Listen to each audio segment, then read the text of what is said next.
ಪೌರ ಕಾರ್ಮಿಕರ ಕಾಯಮಾತಿ ಘೋಷಣೆ ಸ್ವಾಗತಾರ್ಹ.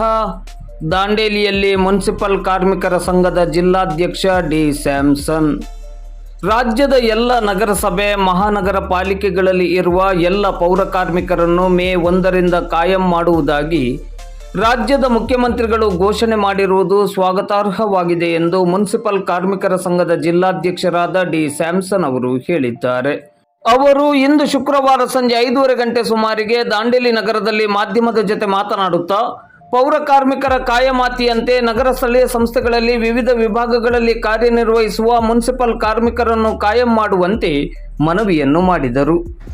ಕರ್ನಾಟಕ ರಾಜ್ಯದ ಸನ್ಮಾನ್ಯ ಮುಖ್ಯಮಂತ್ರಿಗಳಾದಂಥ ಸಿದ್ದರಾಮಯ್ಯ ಸಾಹೇಬರು ಇಡೀ ಗುತ್ತಿಗೆ ಪೌರ ಕಾರ್ಮಿಕರ ಮತ್ತು ಇನ್ನಿತರ ಎಲ್ಲ ಕಾರ್ಮಿಕರ ಕಾಯಮಾತಿಗೆ ಒಂದು ಭರವಸೆಯನ್ನು ಕೊಟ್ಟಿದ್ದನ್ನು ನಿನ್ನೆ ಮಾಧ್ಯಮಗಳೆಲ್ಲ ಕೂಡ ನಾವು ನೋಡಿದ್ವಿ. ಅದರ ನಿಮಿತ್ತವಾಗಿ ಕರ್ನಾಟಕ ರಾಜ್ಯ ಮುನ್ಸಿಪಲ್ ಕಾರ್ಮಿಕ ಸಂಘಟನೆ ಈ ಸಂದರ್ಭದಲ್ಲಿ ಒಂದು ಸ್ವಾಗತವನ್ನು ಮಾಡುವ ಜೊತೆಯಲ್ಲೇ ಆ ಒಂದು ಭರವಸೆಗಳನ್ನು ಯಾವ ಕಾರಣಕ್ಕೂ ತಪ್ಪದೇನೆ ಅದನ್ನು ಜಾರಿ ಮಾಡಬೇಕಂತೇಳಿ ಈ ಸಂದರ್ಭದಲ್ಲಿ ಒತ್ತಾಯವನ್ನು ನಾವು ಮಾಡ್ತಾ ಇದ್ದೀವಿ. ಇದರ ಜೊತೆಯಲ್ಲಿ ಮುನ್ಸಿಪಲ್ ಇಲಾಖೆಯಲ್ಲಿ ಈಗಾಗಲೇ ಸ್ವಚ್ಛತಾ ಕಾರ್ಮಿಕರ ಜೊತೆಯಲ್ಲಿನೇ ಇನ್ನಿತರ ಕಾರ್ಮಿಕರೆಲ್ಲ ದುಡಿತಾ ಇದ್ದಾರೆ. ವಾಟರ್ ಮ್ಯಾನ್ಗಳು, ಕ್ಲೀನರು, ಮಶಾನ ಕಾಲುಗಾರರು, ಆಮೇಲೆ ಲೋಡರ್ಸ್ಗಳು, ವಾಹನ ಚಾಲಕರು, ಇಂಥ ಎಲ್ಲ ಕಾರ್ಮಿಕರು ದುಡಿತಾ ಇದ್ದಾರೆ.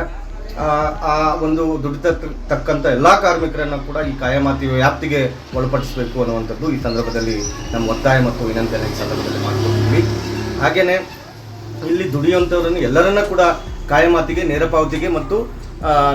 ಪಾವತಿಗೆ ಒಳಪಡಿಸಬೇಕಾಗ್ತದೆ. ಯಾಕಂತಂದರೆ ಒಂದು ವಿಭಾಗವನ್ನು ಕಾಯಮಾತಿ ಮಾಡಿ ಇನ್ನೊಂದು ವಿಭಾಗವನ್ನು ಕಾಯಮಾತಿ ಮಾಡಲಿಲ್ಲ ಅಂತಲ್ಲೇ ಮಾಡದೇ ಇದ್ದಲ್ಲಿ ಅದು ಮಳತಾಯಿ ಧೋರಣೆ ಆಗ್ತದೆ, ಒಡೆದಾಡುವ ನೀತಿ ಆಗ್ತದೆ. ಹಾಗಾಗಿ ಅದು ಮಾಡಬಾರ್ದು.